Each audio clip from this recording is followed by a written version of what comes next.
Most of the therapists, the fabulous clinicians that I have the pleasure of either working with one-on-one or in my group program, or even just chatting with over social media, are not struggling because they're not good at what they do. They're not struggling because they don't have clinical skills or because they're terrible business owners. They are struggling because they are missing a set of skills that nobody even told them that they needed. Not only did I start a series on social media called All the Things Grad School Never Taught You. Make sure that you're following me on socials because it is getting good over there. But I have pulled together my top 7 that I definitely want you to know because I think it's going to make such a huge difference in the way that you live your life and run your business. This is going to be especially important for people who are choosing entrepreneurship as maybe even the first person in your family to do that, especially if you're like me and you grew up middle class or maybe with parents who were kind of side hustlers from time to time. This idea of being a therapist in private practice is a completely different ballgame. And you might feel like sometimes you're an alien in your family or even in your community. But have no fear. We are going to break it all down for you today because I am giving you the lessons that grad school should have. Welcome back to Peace and Profit for Therapists. My name is Calvalyn. I am your private practice bestie, a career design strategist for therapists just like you who really want to help people and make good money. So let's get into it. The mental health field has a money problem, and we have been pretending that it's a values problem, but it is showing up everywhere. It's showing up in the business model that most therapists get into when they leave graduate school. It's showing up in the way that we don't advocate for ourselves and prioritize our well being. It's showing up in the way the rest of the world views us and expects us to work for free. It's showing up everywhere except for with the tech bros who are somehow able to get millions and hundreds of millions worth of dollars of investment just based off of ideas about what they can do within this field. So here are the 7 things that I firmly believe that you need to know to be successful in your private practice life. I'm coming in hot. Most private practice owners are not profitable. Sad face. I hate to say this, but I have to tell the truth. Because I have sat across from more than one therapist and looked at their P&L statement, look at their balance sheet, and they are in fact not profitable. And here's what profitable is to me. Profitable means that you have paid all of your bills, you have paid yourself the rate that you actually want to make, and you have money left over when it's all said and done.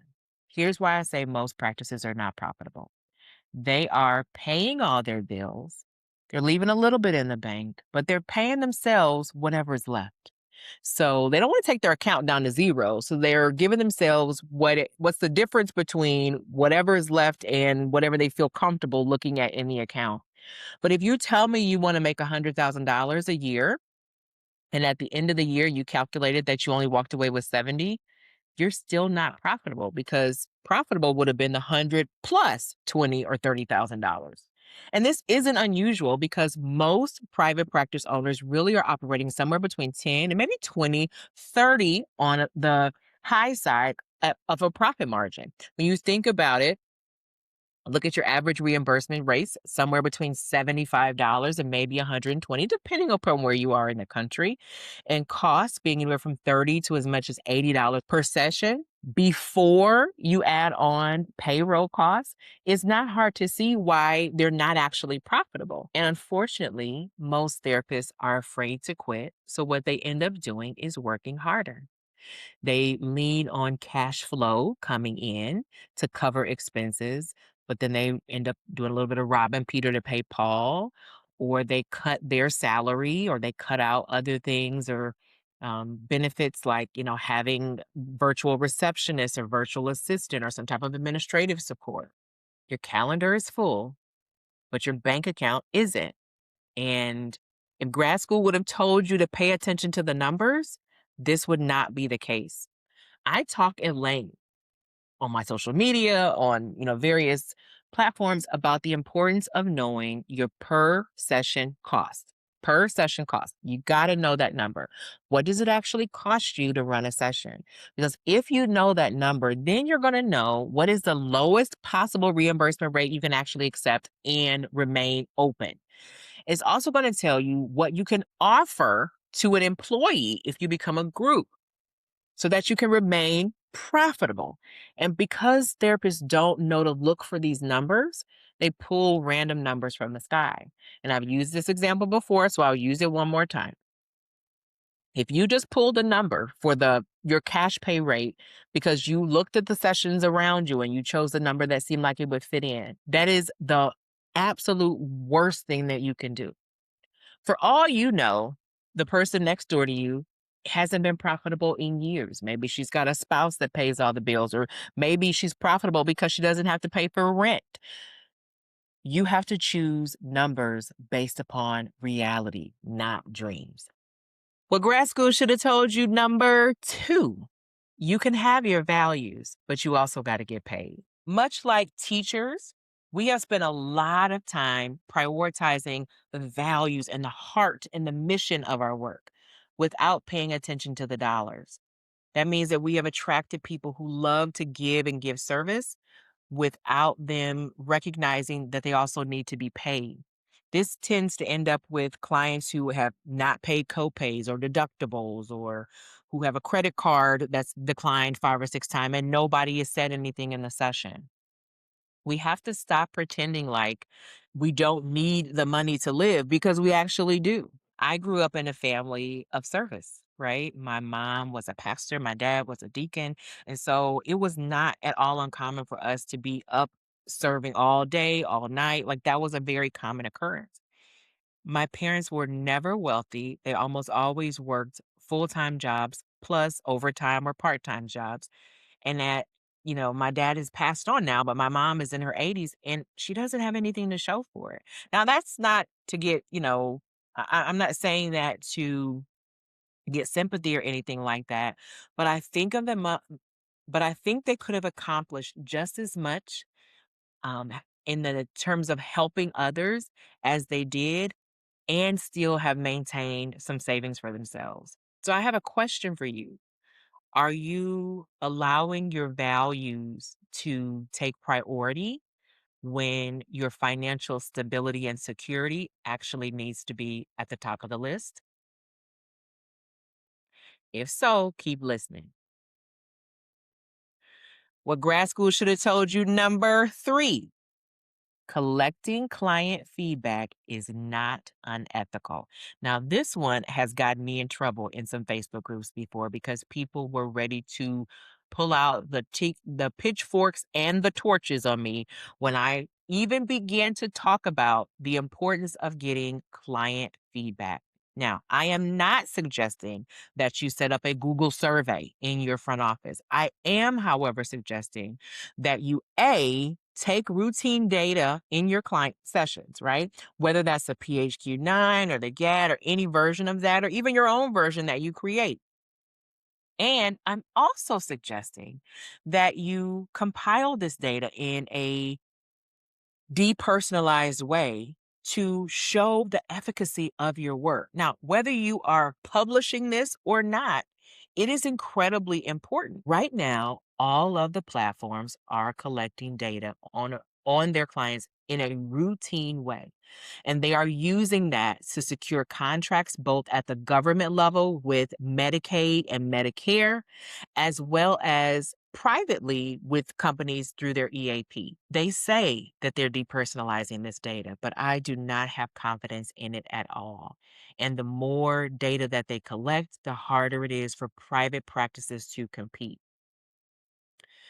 You are collecting kind of anecdotal or qualitative data in your sessions all the time. But if you want to be able to prove medical necessity so that your clients can continue to access their care through their medical insurance, you're going to have to start getting some quantitative data too. This is something that is good for everyone. And quite frankly, I'm disappointed that the associations haven't worked harder at giving some ethical guidelines that would support this happening.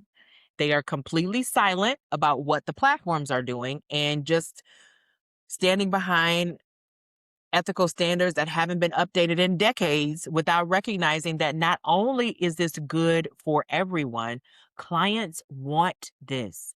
Clients want to see that marriages have been saved, that anxiety symptoms are reduced, that depressive symptoms are maintained. They want to see that. And for the record, no other medical model operates this way. Dentists can do it, primary care doctors can do it, physical therapists can do it. Patient satisfaction data is standard across the industry, and we are not any different, regardless of what grad school told you. Now, point number 4 that grad school should have given you, but didn't. Accessibility does not mean free. Now, this one probably will sting a little bit if you firmly believe in maintaining at least a portion of your caseload for sliding scale. I am not suggesting that you shouldn't, but I am suggesting that you know your numbers before you do. A practice that closes because they can't survive financially is not accessible. It's gone. And while every client in your community may not have the ability to pay your full cash pay rate, there probably are organizations and grants that are available to help offset those costs. So look for alternatives to get other people to pay before you start cutting your own. Point number 5 that grad school should have given you, but didn't. Your money wounds follow you into the room. I'm going to hold your hand while I say this because a lot of therapists have unresolved trauma around money. And I'm going to be honest, grad school probably doesn't actually help with this because having to quit your job to do your clinicals or having to work around the clock and still not having full time income while you do your clinicals certainly does not help this. But if you grew up middle class or lower and you had more challenges financially, there's a good chance that everything you do in your business is related to how you view and interact and feel comfortable around money. But let me tell you this your clients' money wounds follow them into the room too. And if your money wounds are both there and neither one of you is comfortable to talk about it, this is a clinical issue too. The client who has 5 credit cards on file and none of them are going through is probably in more distress than they're letting on. The client who isn't paying their copays or um, ask for a chargeback on that no-show fee when you know that they didn't show up and they know that they signed the form. That's not neutral. That's avoidance. And if they're avoiding it and you're avoiding it, something's getting missed that probably is holding them back. The same thing shows up when you don't raise your rate. I've said it before and I'll say it again.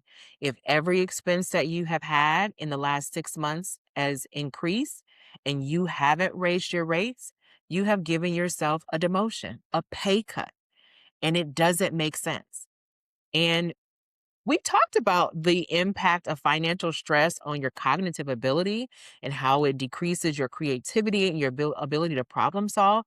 I can't see that it wouldn't also impact your business, your ability to make clinical decisions. So, not talking about money actually makes a huge impact on what you do and don't do in your session. And so, it's got to be addressed. Point number 6, the grad school should have told you, but didn't. Not everyone should be a group practice owner. Being a good clinician, even loving supervision, does not mean that you should be a group practice owner. Most people that love supervision actually do not love management. And most of the people that love management do not love business administration. So all of those are part of the equation. And unless you diversify your revenue, for the most part, if you become a group practice owner, you're going to have to dabble in a little bit of all of that because the traditional insurance reimbursement rates do not give you enough revenue to cover the level of support that you actually need. Now, If you're willing to acquire those skills, that's fine. But just because you're great and people love working for you doesn't mean you actually want to run a business that is responsible for other people's livelihoods. It's actually quite a lot of pressure. And so you got the pressure of the work that you're doing with your clients and the pressure of their needs. And then you got the pressure of other people's responsibilities. And then you got the pressure of trying to make sure they take good care of your client and protecting your brand and all of these things. And you're doing it all. And for a lot of people, like I said, not even making the money you want to make. There are so many ways for you to increase your income that does not require you to do something that you don't actually love to do. So I want to encourage you, if you don't want to manage people, do not become a group practice owner. And the absolute last thing for this episode, I've had fun with this, guys. I might do another one. The last thing that I believe grad school should have taught you that they didn't is that booked and busy is not the goal. So many people I know want to be booked and busy. And I think part of that is they want the money that comes with it, but they, feel like having a wait list is something to brag about. But let me tell you something, neither one of those is good things. Being so booked and busy that you can't breathe is not helpful. It's not beneficial and it's actually out of alignment with what you probably are telling your clients. So it's never a good thing. But beyond that, a wait list is not evidence of anything other than lost revenue. The people who are sitting on your wait list are quite literally one bad day away from finding whoever is the next best person they can get with. So if you don't have a way where you're organically serving their needs, or at the very least staying connected to them, there's a good chance that wait list isn't going to actually mean anything for you. In grad school, we learned to believe that having extra people want you is a good thing. And, you know, from an ego perspective, it kind of feels good, but it's not actually something you want to go for. You want to be able to serve people well, make referrals as necessary, supplement what you do to give them more of a holistic approach to well-being. All of those things are good. They're good for business, they're good for the client, they're good for the community. But having a list of people whose needs aren't being met, just hoping and waiting that somebody will drop off so that they can get on, that is not a good idea. As usual, around this episode, you're going to see some things in the description box that will help you get the resources that you need. And I've actually got something really fun coming up, especially if you're thinking about diversifying your revenue. So make sure you check that box because I would love to see you in the room. If you are listening to this today and you are not in the best place, feeling a little bit overwhelmed or feeling a little bit frustrated with the way that your practice is running, would you do me a favor and reach out? It is not at all uncommon to identify gaps in the knowledge that you need to be able to run your business well. But there are solutions and resources, and sitting around and hoping and waiting for something to fall from the sky is not necessary when I'm right here to help. Because remember, in my world, peace and profit are not in competition. You can have them both.